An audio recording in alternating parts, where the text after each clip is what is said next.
Top of the morning. Top of the morning, everybody. Welcome to the Worcester Senior Center St. Patrick's Day celebration. Started out pretty awesome, huh, with Sean Lovely? He makes the whole day, Sean Lovely. Thank you, Worcester Police Officer Sean Lovely.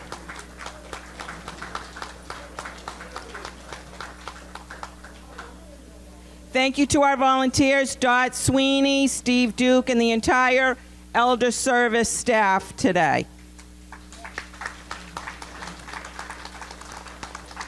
Thank you to our sponsors, Realtor Erin Zamaro and Caldwell Banker Realty, Holy Trinity, Life Care Center of Auburn, Eterna Pharmacy, and Regal Care.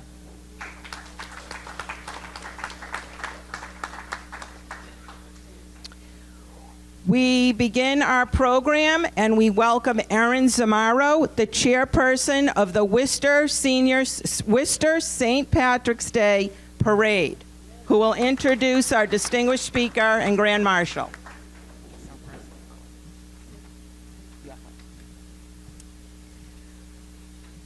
We begin our program with beautiful Irish poetry. In memory of Irish poet Kurt Curtin, please welcome Kurt's wife, Dee O'Connor, and their dear friend, Judith Ferrara, who will read from his works.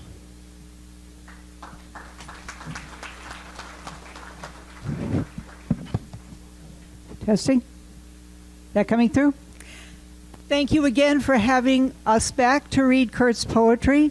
We've done this a few times for your celebration, and I am Dee. My husband passed in August, so this is a wonderful chance to give him a bit of a memorial tribute. So I'm going to read a couple, and then we'll do one together, and then Judy will read a couple. Kurt, as you may remember, was Boston born, but his parents were from County Kerry, so he was very much Irish, grew up in an Irish neighborhood that had a couple of token Italians, and it was a great life for him. His dad was a police officer in the Boston police, but was part of a group that got fired. 1,100 men were fired when they were trying to form a union and were protesting, and they never got rehired. So he loved his dad. His book, Kerry Dancers, has about 25% of the poems dedicated to his dad, and Judy and I are going to focus on some of those today. The first one I'm going to read is called Rebellion in the Reels. And when you listen, you'll hear that the rebellion is about, of course, the Irish and the English. And the rebellion in this case is the way that they would celebrate once a month on Sundays by dancing, because on Sundays dancing was prohibited by the Yankees, who were associated with the British. And it took place in a place called Hibernian Hall, which is kind of similar to the AOH here in the Fiddler's Green. A place where the Irish gathered to meet people from the old country and to form relationships. So it's called Rebellion in the Reels, Hibernian Hall, Boston, Massachusetts. And this was the 1920s to 30s. The sergeant at arms lifts his brass slide and puts his eye against the outer door. Never let the enemy in. All those years between the wars, he never saw an enemy. Only another Irishman seeking a friendly face, perhaps a chance to dance a reel and take a bit of homemade cake with tea. The stranger may be a Wicklow man or newly come from Kerry or Kilkenny. Others told him, try Hibernian Hall, where you'll find one who comes from home. All the country clubs held Sunday meetings there, the very day that dancing was forbid by the Yankees on the hill. About rebellion, the Irish knew the call. So there they danced with a wink and a fiddle that rocked the hall. With a toot of the flute and a twiddle of the fiddle, hopping in the middle like a heron on the griddle, up, down, dance around, all around the hall, and hadn't we the gaiety, it filled the floater's ball. And each hall had a heavy door, an unarmed sergeant at arms to keep the Yankees away.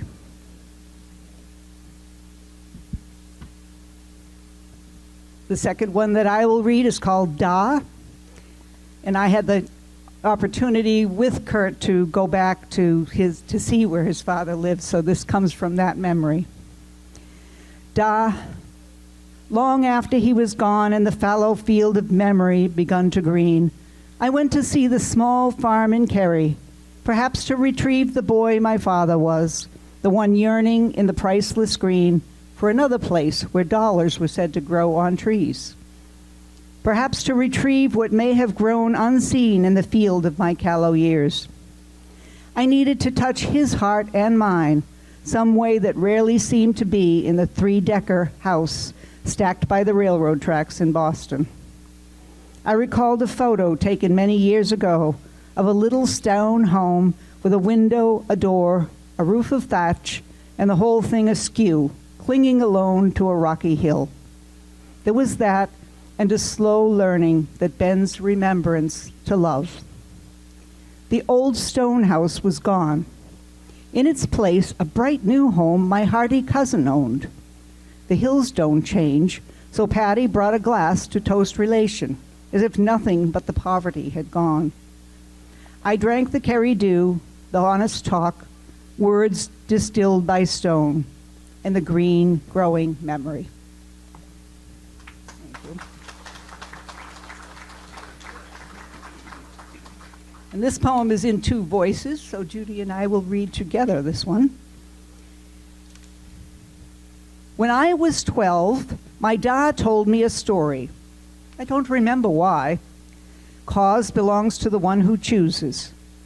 My father said, "A dog waited outside a priest's door every morning. The priest wanted to pet the dog, but something told him not to. I wanted to hear the rest. But the dog was always there, looking as if it begged to be touched. One day, the priest gave in, bent to pet the dog. I felt the tension, his and mine, a priest, a dog, and fear of some unknown. And then the dog turned into the devil. You see, the devil took the shape of a cunning dog to tempt the priest. He looked at me and smiled, having given life to mystery so clear and unassailable. A subtle edge of surprise touched my mind, not displeasure or unease, but unease. I did not know how to respond. I didn't believe this story could be true, though my da clearly did. Because I was only a boy, I held my breath, and he was satisfied. That was when I knew 2 things. I did not believe in the devil. Also, that my da was like a man in an old fable set in a country village, a good man who believed in a wide store of simple things. Here and now, in a country village, I remember the time, the man, the telling, and I do believe in my devotion to him, how he went to the cellar winter nights to stoke and feed the fire.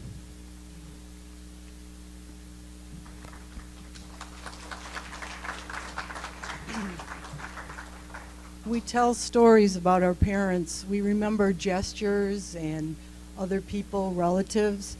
In this poem that I'm going to read right now. Okay, here? Oh, sorry. I was talking about all the stories that we can remember about our parents, and all the gestures, and all the places we were, and all the relatives who gathered there and made events so special. And this poem has 2 other relatives in it, Nora, and she is Kurt's da's sister and Kurt's older brother who had special needs. Still rearranging my father. I am agreeably surprised when you arrive. As you would say, out of the blue. You stay a very little while, but each return, each bit of film projected on my mind revises you, and thus you edit me. I see you in Aunt Nora's home, pleased with the kind and smiling compliment of easy talk. That and a glass of Charlie's homemade ale. No other could he be cross or intrude with a word of rebuke. I remember feeling happy for us there. Or you are nearly dressed for church and snatch whatever tie is first among the little stack that dangles on the mirror post. You thought it right to show respect, and that was what you meant by style. You're dancing alone in our little kitchen on St. Patrick's Day, graceful as a heavy man can be, one arm across your back in County Kerry style. I was there, but then I did not see the winning, youthful buoyancy.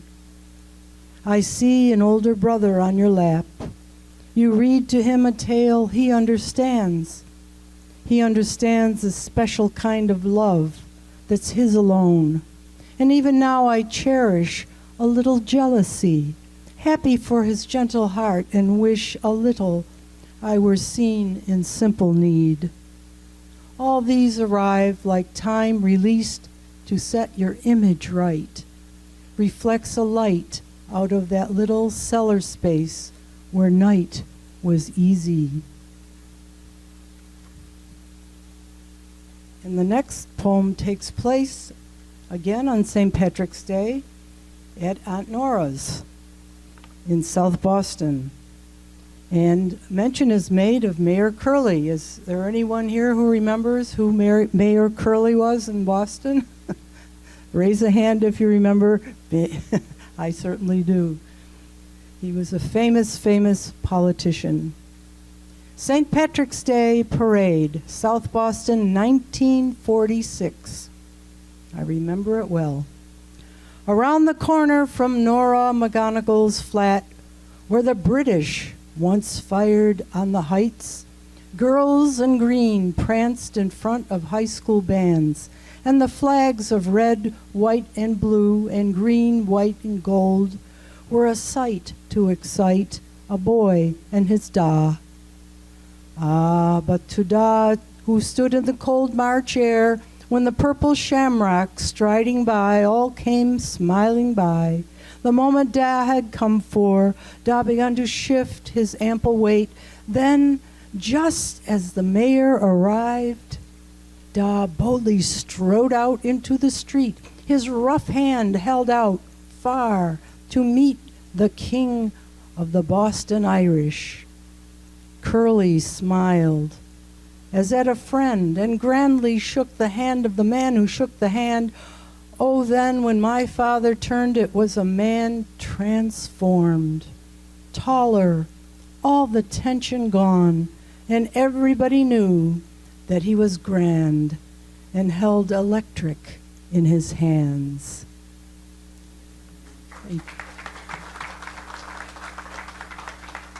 And congratulations to you for the wonderful, wonderful parade yesterday.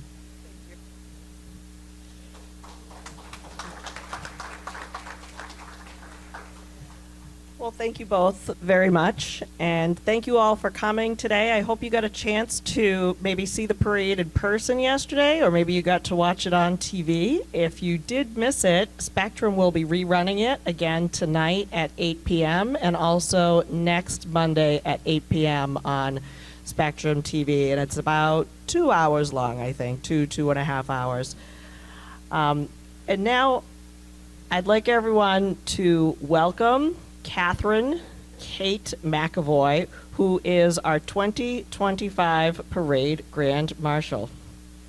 A celebrated leader and advocate, Kate McAvoy was chosen for this honor based on her outstanding contribution to Worcester County's well-being, her Irish roots, and her exemplary dedication to civic and community initiatives. Our committee highlighted Kate's multifaceted career and tireless volunteerism when choosing the Grand Marshal for the 2025 parade. From her leadership roles in healthcare to her extensive board service and philanthropic work, Kate has demonstrated a lifelong commitment to making Worcester County a better place. Please welcome Kate McAvoy with a round of applause.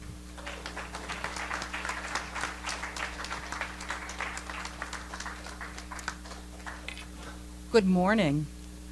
I have a secret to tell you. The Grand Marshal does nothing.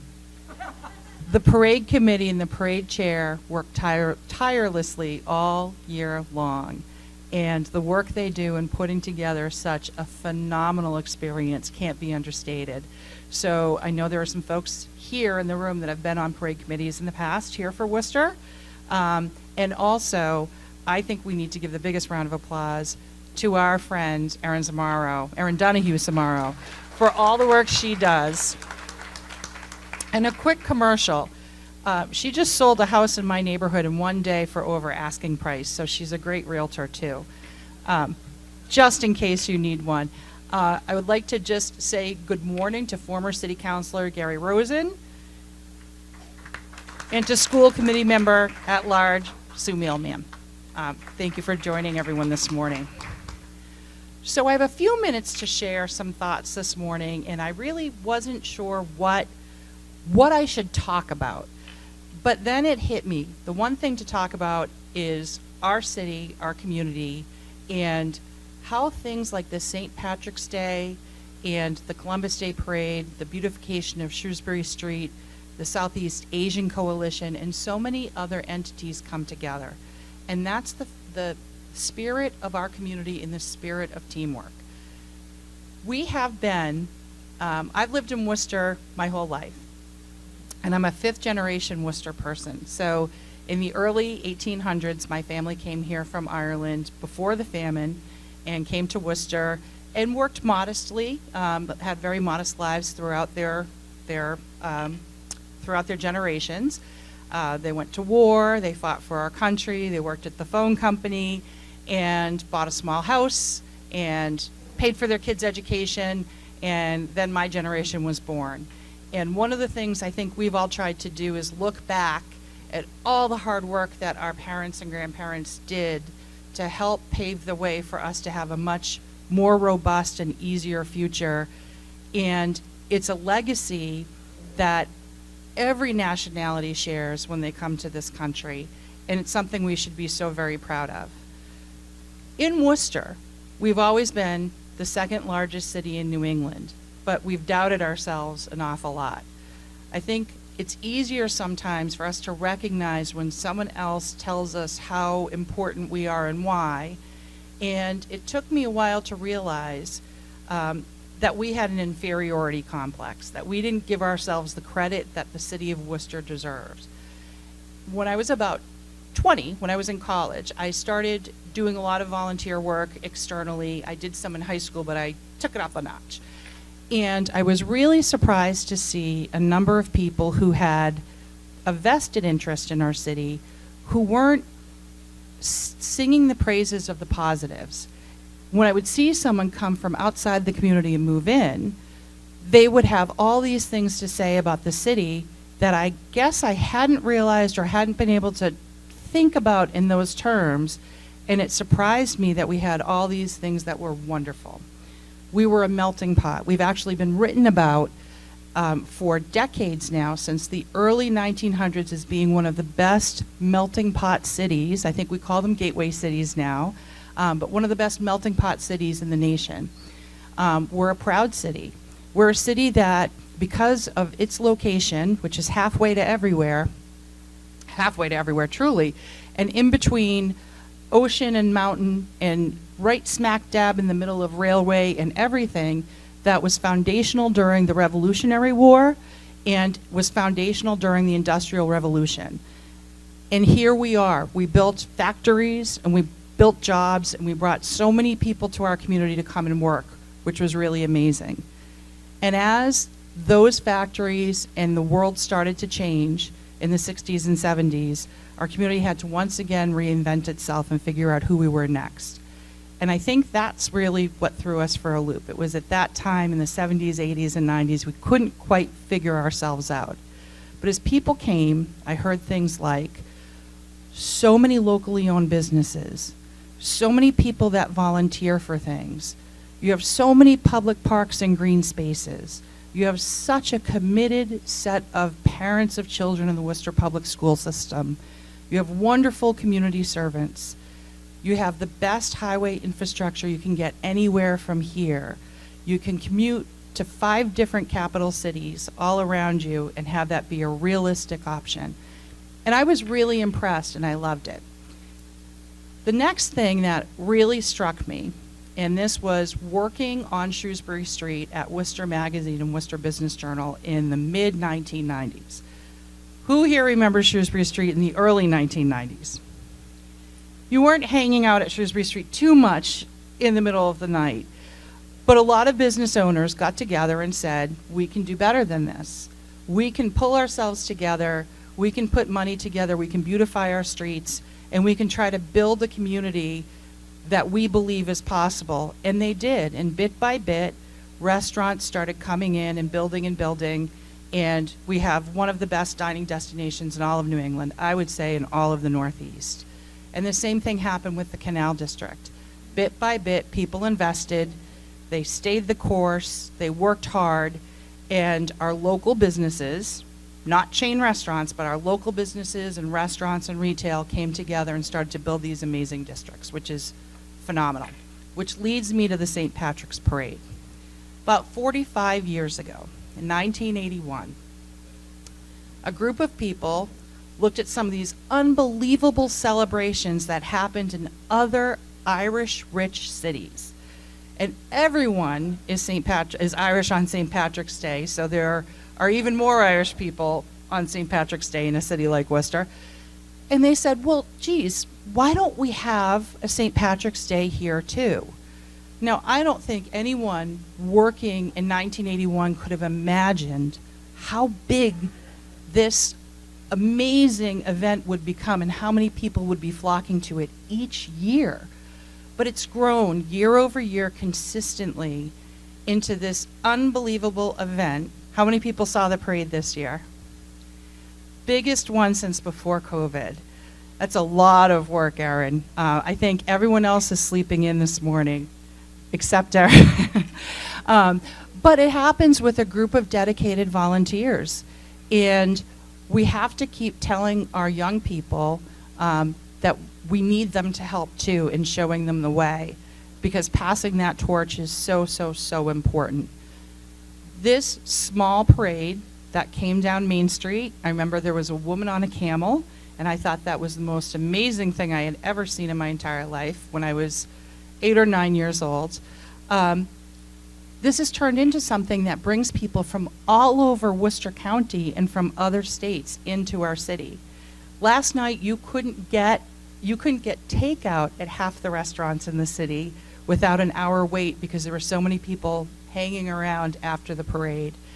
And that's good for our economy and that's good for our people.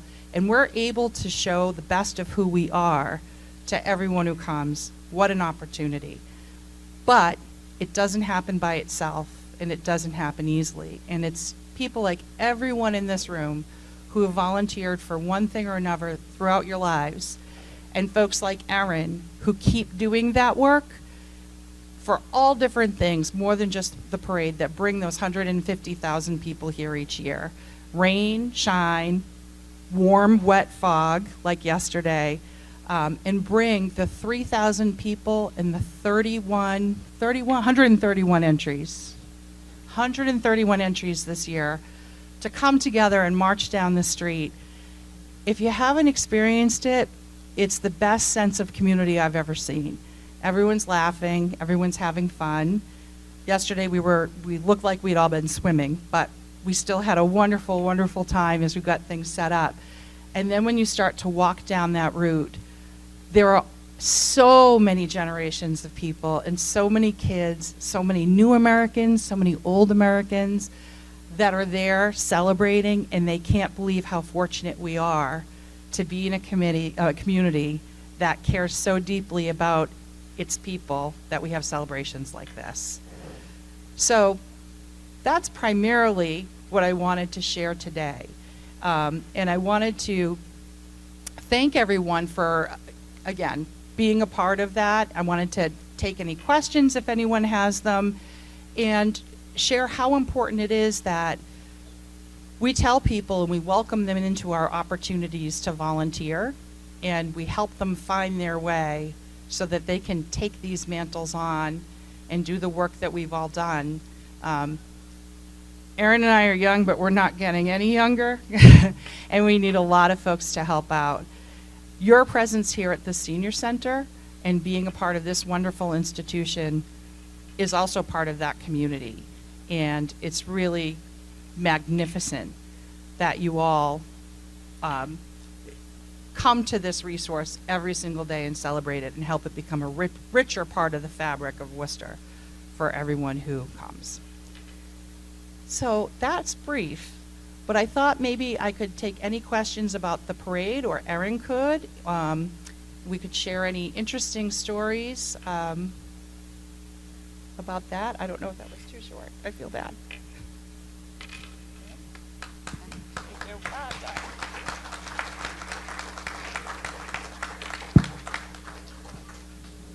Does anyone have any questions? Gary Rosen has a question.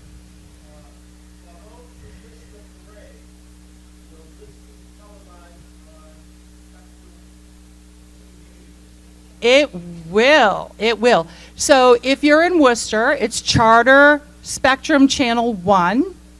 And that's when you turn on your box. It'll come right up. And they're going to show the parade tonight at 8 o'clock. And they're going to show it next Monday at 8 o'clock. There you go. Does anyone want to talk about healthcare? And does anyone want to talk about Old Sturbridge Village, which is where I work now? I can tell you a little bit about the 250th anniversary of the American Revolution, and some of the plans that we have out at Old Sturbridge Village, and some of the plans that our state is putting together for that celebration. All right, I see some yeses, so I'll share.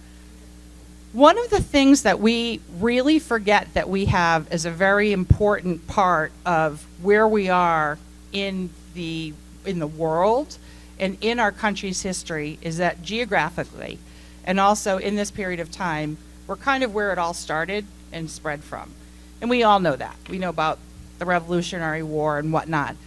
Our city, Worcester, was one of the towns, because of its geographic location, that most patriots, when they signed up for the Revolutionary War in Massachusetts, were sent, because from here they would muster, they would be trained, they would get their arms, and then they'd be told where they're going next.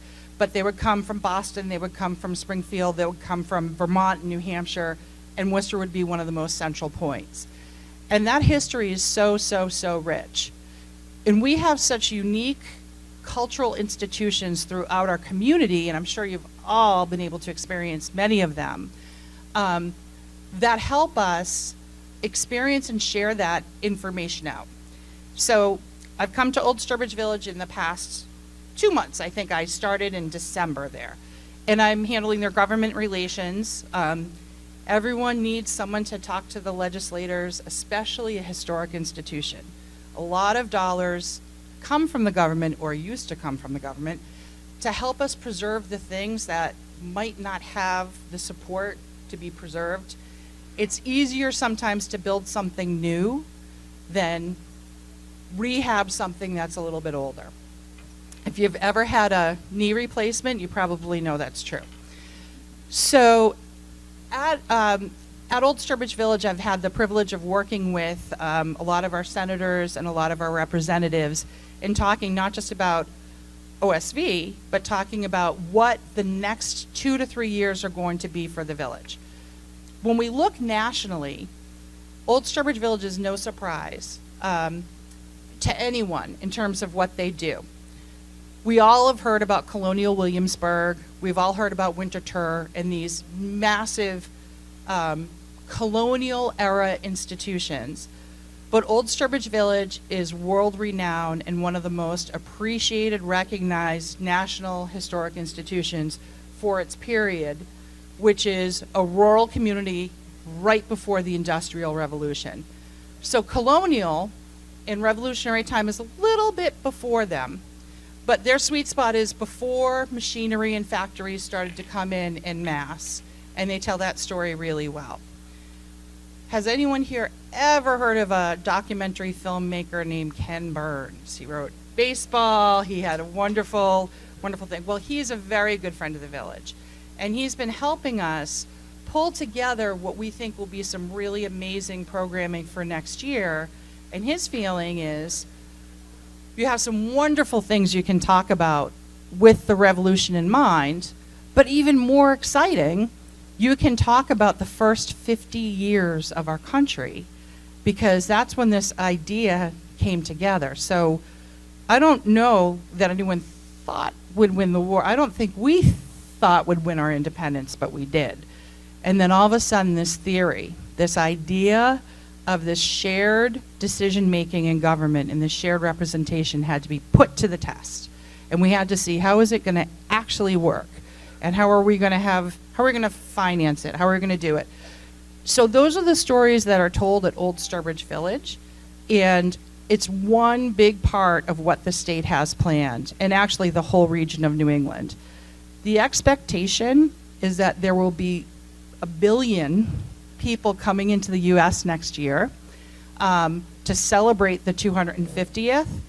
The Summer Olympics are in Los Angeles, and the World Cup games, playoff games, are going to be in Foxborough. So that's a really, really big win for the community. We expect at Old Sturbridge Village as one barometer we see about 250,000 people paying to come in each year. We see probably about 60,000 kids for field trips, and we have about 60,000 people that come in every year from states outside of Massachusetts and New England, and another 20,000 that come from across the country, another 2,000 people that come from across the globe. Last year it was 39 different countries and cities. So that's great for a community like Worcester and for a county like Worcester County. It brings tourism dollars in, it's hotel room nights, it's all these great things. And it's one of the things we tend to forget about Worcester. And while they're here, they'll go to the Worcester Art Museum and see a world-class museum that has exhibits that are nationally recognized and collections that no city of 200,000 people should ever expect to have on their own, but we do. And they'll come and they'll go to the Worcester Historical Museum, now called the Museum of Worcester, and see the smiley face in its original form as it was created, which is really remarkable. And they'll get to stop at the Hanover Theater and see an off-Broadway show. How many people love the Hanover? They're amazing, right? When they first came here, I remember thinking they're never going to be able to get all these shows off Broadway, and not only have they done it, they've done it so well. Does anyone volunteer there at the Hanover or has volunteered there? Thank you for that. They're so wonderful. So that's some of the stuff. You'll be seeing a lot of new faces next year and a lot of tourists coming into the community, which is really great fun.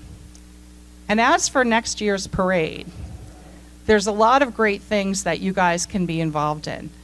Think about who you might know who could be a great parade volunteer, a family, a friend. Ask them if they'd like to help and support the parade next year. Go with your family, stake out your claim on Park Ave. There's a lot of great spots and there's a lot of really, really busy spots to sit at. And it's great fun. So many people out there with their chairs and tables, sitting down, and having a great time. I can't tell you how many people you know. It's absolutely amazing. And the big family reunion atmosphere is wonderful. And if you know people that you think should be considered for some of these wonderful hospitality awards or should have a float in the parade, give them Erin's number, because she's the person to talk to about all that kind of stuff. And join us down on Park Ave next year when there will be a solid 150,000 people coming out, weather permitting, for the parade. Yes? We do have awards for our floats, and it is definitely my hope that some year the Senior Center will have an entry in the parade. We've tried to make this work. And Suki even knows the perfect person to build out the float. But so we do have awards, and we will be announcing those a little bit later for this parade. And one of the awards that we have too, we have the Grand Marshal Award. So Kate will get to pick her favorite entry this year. And yeah. So our bylaws, interestingly enough, our bylaws state that our committee will hold a parade the Sunday before St. Patrick's Day. And with the way it fell this year, today is actual St. Patrick's Day. Yesterday was the Sunday before. Years ago, we tried not to overlap with Boston because we would lose some of our entertainment acts to Boston and maybe some of the spectators.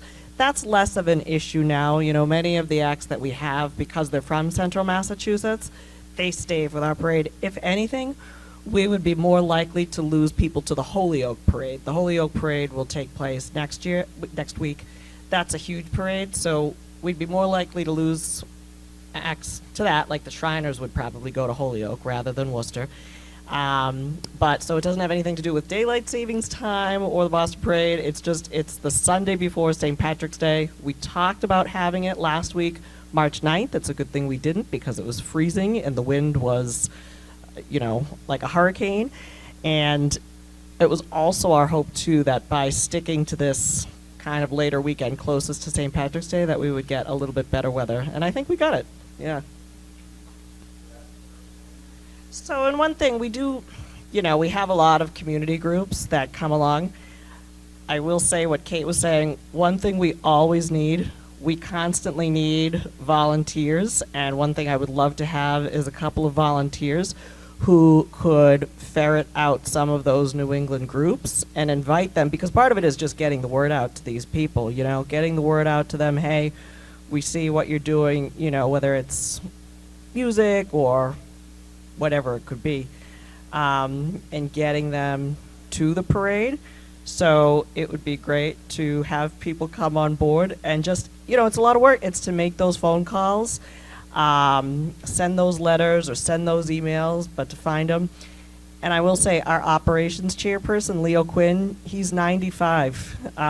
So we have a lot of volunteers on our committee who I would say the average age, I would say 90% of the people on our committee are retired. So it doesn't, just to take a few phone calls, you don't have to be able to, run 2 miles or do anything crazy. We need people to make phone calls sometimes and send emails and reach out and invite those other groups. So I would encourage anyone that's interested in signing up. Definitely. Please do. Erin and Kate, thank you very much. Great job. Let's hear it again. These are people who are all Worcester, really. So important. Now, so we all like festivities, and we had this big event today. Don't forget, coming up is the big Passover dance. Passover dance. It's called the matzah ball. The matzah ball. Right. And don't forget this. July, big event around here. Oh, June is busting out all over. June, not July, June. The most important day maybe in the history of the Worcester Senior Center. The most important day. And that is because in June, it will be the Senior Center's 25th anniversary. 25 years. I mean, I remember that when they opened 25 years ago, I was only 14 years old, right? So, anyway, I need one of those sheets. Let me jump down here. I don't know. My jumping days are over, though. Right here. Is Andrea here? Andrea, come on up here. All of you have in front of you a nice sheet about the Friends of the Worcester Senior Center and the trips that we have planned. We have 3 good trips coming up, and we need your support. It's tough to go down there, and I'm sitting there with just the bus driver. We need your help. We need your support. I'll just do one here. But May 12th, we got a great trip to the Blythewood Manor Gardens and Arboretum in Rhode Island. It's a terrific trip. They have a great arboretum. They have tulips. You have never seen so many wonderful tulip displays. And there's a nice meal, a bus ride. So we want you to sign up. We want to get these trips going, the Friends of the Worcester Senior Center. The next one, June 13th. Ooh, I hope that doesn't compete with our big celebration. What day is our celebration? Do we know yet? June 13th, we have a big trip to Hampton Beach, the sand sculpting. How many of you have seen this sand sculpting, Hampton Beach? It's unbelievable. And we're just charging, I guess, basically a bus trip. When you're up there, you can get a slice of pizza for lunch, or you can go to a big restaurant, whatever you want. You'll be on your own. There's shops, there's these sculptures, there's the ocean. The ocean, not the Pacific Ocean. We're not going there. We got the Atlantic Ocean. And then in July, a trip to Foxwoods. We hope some of you who like slot machines and bingo and big bingo day, we're going. So everyone should have one of these. We need your support. If these 3 trips don't go, then it's something the Friends can't continue to keep going. So we'd love your support. We tried to keep them as inexpensive as possible. Andrea Vikstrom, she is our coordinator of the trips. I'm going to just turn it over to her. Andrea, what do you think? Hi, good morning, everyone. I would just like to say, take a look at the Blythewood Manor. If you're on the fence about it, go on Facebook, look at their website. It's absolutely gorgeous. They're doing us a favor. They're normally closed on Mondays. They're going to open just for us. So we're going to have the place to ourselves. It's in Bristol, Rhode Island, right on Narragansett Sound. It's a beautiful area. We can walk the grounds. They're going to give us a guided tour of the manor, and they're making a special dinner for us. They usually have this dinner for like weddings and things like that, and usually at lunch they serve sandwiches. For us, they're going to give us a nice meal, and they're also going to open up the gift shop just for us. So they're really treating us like royalty, and I hope that we can make this go, because I think it would be really nice for everyone. Great, thank you, Andrea. Before we turn it over to our musical entertainment, any final questions on the Friends, or especially our trips? Any questions at all? You all have all the information right here. We wrote it up. We thought of every detail. There couldn't be possibly another question about any of these trips. They're all on there. And the registration form for 1, 2, or all 3. Any final questions? How many think you might at least be interested? Might at least be interested. Well, many of you will say, many of you. We need your support. If we can continue these trips, we're going to need your support. Okay, thank you very much. Happy St. Patrick's Day. And when we should save the tablecloths when we have the Environment Day, the Green Day around here. Everyone keep your clothing on, the green, okay? I know the Regional Environmental Council always stresses the green environment. We're all ready for that too. Thank you very much.